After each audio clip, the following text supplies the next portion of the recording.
What's up, fellow Mega Dungeon Mega Dudes? It's your Mega Boy, the Mega OG GM, and we're talking about dungeons. Specifically, we're talking about Mega Dungeons. Specifically, we were talking about how to convince players to go to a Mega Dungeon. Because I think you're going to find, at least based upon my experience and upon the experience of everybody I've ever spoken to about the topic, players don't want to go to a Mega Dungeon, no matter how cool it is. And I'm not sure why, because really when you think about it, here's a large series of rooms with a large series of encounters. It has a beginning, it has a middle, it technically has an end, sort of. I'm going to run you guys through it, probably, you guys can start at first level and get to 16th or higher and never have to leave the safety of your home. Versus, okay, I've got this series of adventures, it's called Storm King's Thunder. It's like 20 encounters and scenarios you guys are going to go through. It'll take us about a year. We'll start at first level, and by the time I end, you'll be 16th level or higher. How is an adventure path or a campaign different than a Mega Dungeon? Players are usually fine going through a series of interconnected adventures that have a vaguely, interconnected theme, like Storm King's Thunder or Strixhaven. But Mega Dungeon? Oh no, that's too big. That's too daunting. That's going to be too tough. So I think it's the size and maybe just the idea that Mega Dungeon sort of has this, I could walk into a room and encounter something that's way too tough for me. Well, I'm sorry, but some of those adventure paths and, Strixhaven-y stuff type Storm King's Thunders also have, situations where low level could walk in the wrong direction and suddenly fight something they weren't supposed to fight because it's 2 levels higher. So, yeah, same thing.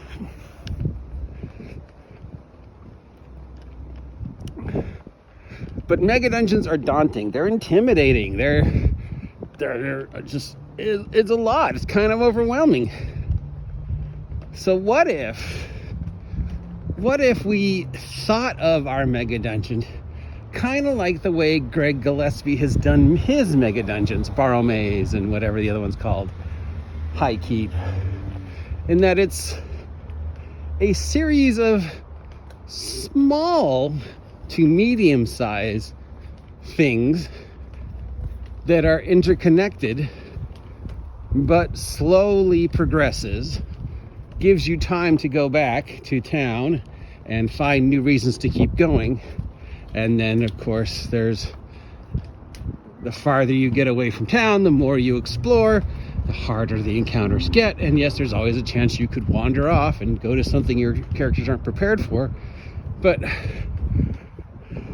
that idea of, hey, here's a series of adventures. Some of those adventures are going to be above ground, getting to point A from point B, and some of those are going to be below ground. And, turns out that the haunted caves of X and the scary tower of Y and the translucent ruins of Z were actually all part of the same thing. But I told them in a series of individual adventures. And I think that works. And I'm going to say I think that works because the most recent campaign I ran was basically Borrow Maze. I just, never told them it was Borrow Maze. I just said that it was a hex crawl and there's going to be things you're going to have to do to keep the city safe and explore the hexes, and then I would just go through all the baby dungeons that are, part of the surface of Borrow Maze, these 1, 2, 3, 5 room crypts, and then slowly tell stories involving each of the crypts. So when they got done dealing with story number 1, they basically had dealt with crypt number 1 and so on and so forth. They're slowly leveling They're slowly getting a feel of this a much larger place.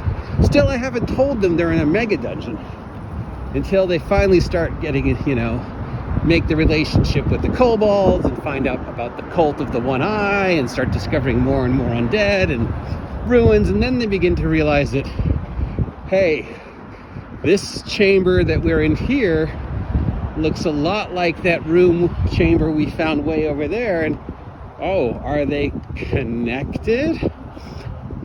Now, sadly, because Sess Games and Anime closed, I wasn't able to finish telling that story. But I think it worked. I think it's a good way if you want to run a mega dungeon and still not have to deal with that sort of oppressive mega dungeon. You just run it in chunks, and you run it as a small series. You run it as sort of interconnected. And there's still the, oh, well, if that thing's emptied and they go back, they can be repopulated. There's still the threat of, well, if you wander off into a higher level area, sure. But that threat exists in most adventures anyways. You have plenty of enough chances to go into, you've heard my story about the guy who wandered off and triggered an encounter with a wyvern we weren't supposed to have. So yeah, that exists in published models too, where somebody could open the wrong door, go down a wrong hallway they weren't technically supposed to go down yet, if the module's written sort of linear.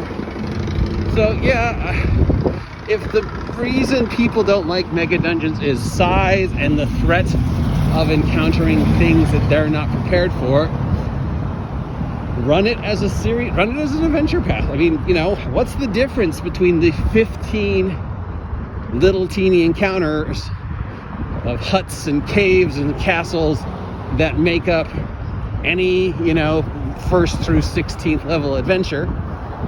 Storm King's Thunder, Tomb of Annihilation, whatever, here's 20, and just one big with 20 or 30 interconnected that sort of tell the same story. I don't really think there is. A mega dungeon could just be chopped up into little teeny sections and released independently. That's what Gygax did with Castle Greyhawk, and a series of modules could be smushed together to create a mega dungeon. That just sort of, I've got 5 different Egyptian themed adventures. What if I just smush them all over together and make a Egyptian themed mega dungeon?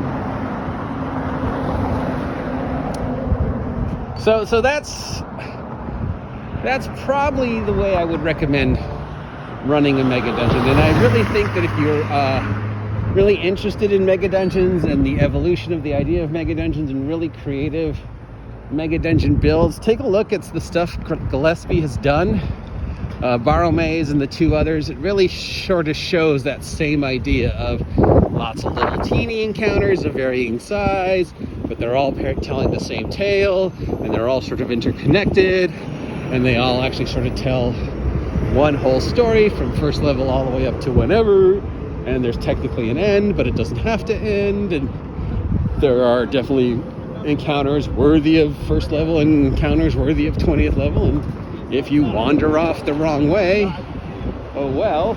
But it is built as a series of small adventures. It's built like an adventure path, really. The whole adventure path is a mega dungeon. And I think I've already said this. I think that's the best way to think about it. And I think that's the best way to present it to players.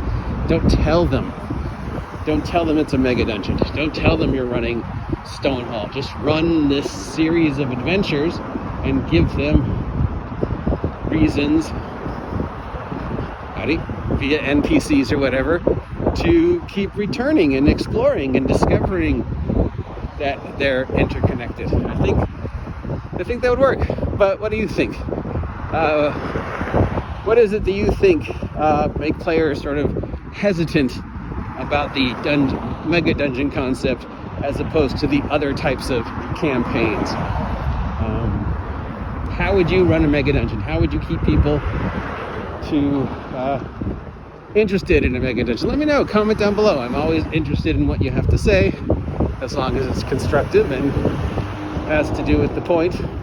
Till tomorrow, I am the OGGM, your guide to all the tabletop role-playing game news, weather, sports, outdoor adventures, and general internet nonsense. If you appreciate this content, let me know. If you haven't subscribed yet, please subscribe. Consider supporting me if you have the spare time and spare funds. And above all, have a great day and stay out of my mega dungeon, you damn kids.